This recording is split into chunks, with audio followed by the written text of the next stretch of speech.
तो हम तो परफेक्ट नहीं है, लेकिन हमें बच्चे परफेक्ट चाहिए। Hi everyone, welcome back to our channel. और आज का टॉपिक है कि नर्सरी के बच्चों को कैसे पढ़ाएं। पर जरूरत क्या है इतने छोटे बच्चों को पढ़ाने की? वो जितना स्कूल में पढ़ते हैं उतना काफी है उनके लिए। रही बात होमवर्क की, तो ये रहे टिप्स।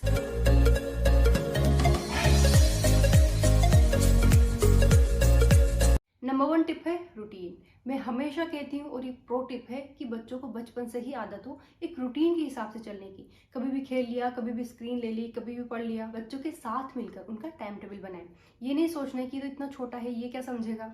आप बस उसके साथ मिलकर उसका रूटीन फिक्स कीजिए। नंबर 2, बच्चों को कभी भी स्कूल से आते ही होमवर्क के लिए ना कहें। बड़ी मुश्किल से तो वो स्कूल से छूट के आया है और घर आते ही फिर वही। तो उसको थोड़ा खेलने दो, खाने दो, टीवी देखने दो, मेंटली रिलैक्स होने दो, फिर करवा देना होमवर्क। तीसरा, बच्चे को दिन भर में जो भी काम करना सबसे ज्यादा मजेदार लगता है, उसका टाइम होमवर्क के जस्ट बाद रखें। जैसे मेरे बेटे राघव को पार्क में दोस्तों के साथ खेलना सबसे ज्यादा पसंद था, तो मैं उसको जस्ट बोलती थी कि राघव, आपके होमवर्क करते ही फटाफट पार्क चलेंगे। तो एक है कि बच्चा सुने होमवर्क कर लो, दूसरा है होमवर्क करते ही पार्क चलेंगे। बात एक ही है, लेकिन सेकंड वाला सेंटेंस हेवी साउंड नहीं करना। तो अपने बोरिंग सेंटेंसेस को इंटरेस्टिंग बनाना सीखें। इससे बड़ी बड़ी प्रॉब्लम इजीली सॉल्व हो जाती है। और कभी अगर मेरा बेटा होमवर्क नहीं करता था, तो मैं उसको सिंपली बोलती थी, Raghav, no homework no park. तो क्योंकि उसे पार्क जाना होता था, तो वो जल्दी से होमवर्क कर लेता था। नेक्स्ट डे के दिन भर गुण ना गाते रहेंगे, होमवर्क कर लो, होमवर्क कर लो, अभी तक नहीं किया, शाम हो जाएगी, रात हो गई, अभी तक नहीं किया, कभी नहीं करते हो। बच्चे का 90% इंटरेस्ट तो वहीं खत्म हो जाएगा। कोई हमारे पीछे पड़ा रहे किसी काम के लिए, तो हम ही इरिटेट हो जाएंगे। सेम विद बच्चा लोग। बजाय इसके कुछ मजेदार तरीके अपनाएं, थोड़ा क्रिएटिव बने, थोड़ा नहीं बहुत क्रिएटिव बने।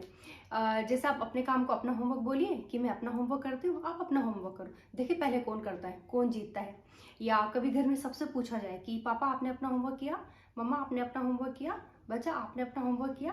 ताकि बच्चे को लगेगा कि मैं कुछ अलग से मेहनत नहीं कर रहा। सबको अपना होमवर्क करना होता है, सबका अपना अपना काम होता है, और हमें होमवर्क करता हुआ देख कर तो बच्चा खुशी खुशी अपना होमवर्क करना सीख जाएगा। नेक्स्ट है कि बच्चों को शुरू से ही एहसास कराते रहें कि होमवर्क करना उसकी जिम्मेदारी है। होमवर्क मिलता ही इसलिए है कि आप बड़े हो चुके हो और ये कर सकते हो। जैसे पापा को देखो, उनको अपने ऑफिस के काम के लिए कहना पड़ता है क्या कि काम कर लो। मम्मा को क्या अपने काम के लिए कहना पड़ता है? ऐसे ही आपको भी कहना ना पड़े, आप बिना कहे अपना होमवर्क करो तो कुछ बात है। अभी अपना काम संभालोगे तभी तो बड़े होके सब कुछ संभाल पाओगे। अगली टिप, हम पेरेंट्स को ये ध्यान में रखना होगा कि बच्चों के साथ हमें मेहनत करते रहना पड़ेगा। ऐसा कभी नहीं होगा कि सब कुछ स्मूथली चलता रहेगा, कि हमने उन्हें सिखा दिया और वो सीख गए। पेरेंटिंग एक कंटिन्यूस प्रोसेस है जिसमें पेशेंस इज द की। तो धैर्य रखिए, आपका ही बच्चा है, आपकी ही कॉपी है, आपके ही जैसा है। जैसे आप सब कुछ संभाल रहे हैं ना, वो भी संभाल लेंगे। लास्ट पॉइंट जो कि मेरे दिल के बहुत करीब है, कि आप मम्मी हैं, मम्मी ही रहें, टीचर ना बने। टीचर्स को स्कूल में मिल जाती है और बहुत मिलेंगी, मम्मी उसके पास एक ही। बच्चों को घर में मम्मी चाहिए होती है, मैम नहीं। तो पढ़ाते टाइम उन पर कभी गुस्सा ना करें, क्योंकि एक तो उनको पढ़ना वैसे पसंद नहीं है, उनको क्या पता क्यों पढ़ना है। दूसरा, डांट अलग से।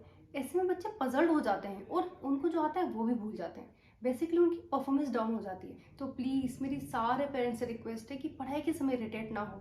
हम तो बड़े हैं ना, हम उनके सपोर्ट सिस्टम की तरह काम कर सकते हैं कि अच्छा क्यों नहीं पढ़ना, आपको क्या समझ में नहीं आ रहा, कहाँ दिक्कत आ रही है, हम दोनों मिलकर सोल्यूशन निकालेंगे। जब मम्मा है साथ तो डर का क्या करना, आपको पढ़ाई से प्यार ना हो जाए तो कहना। याद रखिए, लाइट फीलिंग और पीसफुल माइंड के साथ परफॉर्मेंस बेटर होती है। एक और टिप मैं देना चाहूँगी कि इतने छोटे बच्चों की ट्यूशन ना लगवाएं, उनके लिए ओवरबर्डन हो जाता है, वो थक जाते हैं। यकीन मानिए, एक बार उन्हें 6-7 क्लास तक पहुंचने दीजिए, फिर आप कहेंगे भी ना कि बेटा सो जाओ, बहुत पढ़ लिया, तो वो खुद आगे होके कहेंगे कि नहीं मम्मा, मुझे एक चैप्टर और कंप्लीट करना है। वो सब कुछ खुद संभाल लेंगे। उन्हें थोड़ा बड़ा तो होने दें, हम उन पर विश्वास तो करें। इन टिप्स को अपनाइए और बच्चे की मनोस्थिति को समझिए कि किसी का पढ़ाई में मन नहीं लगता, हमारा भी तो नहीं लगता था।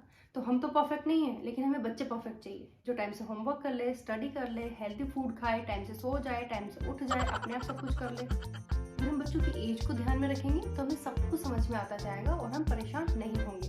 मिलते हैं नेक्स्ट वीडियो में, तब तक के लिए बाय बाय।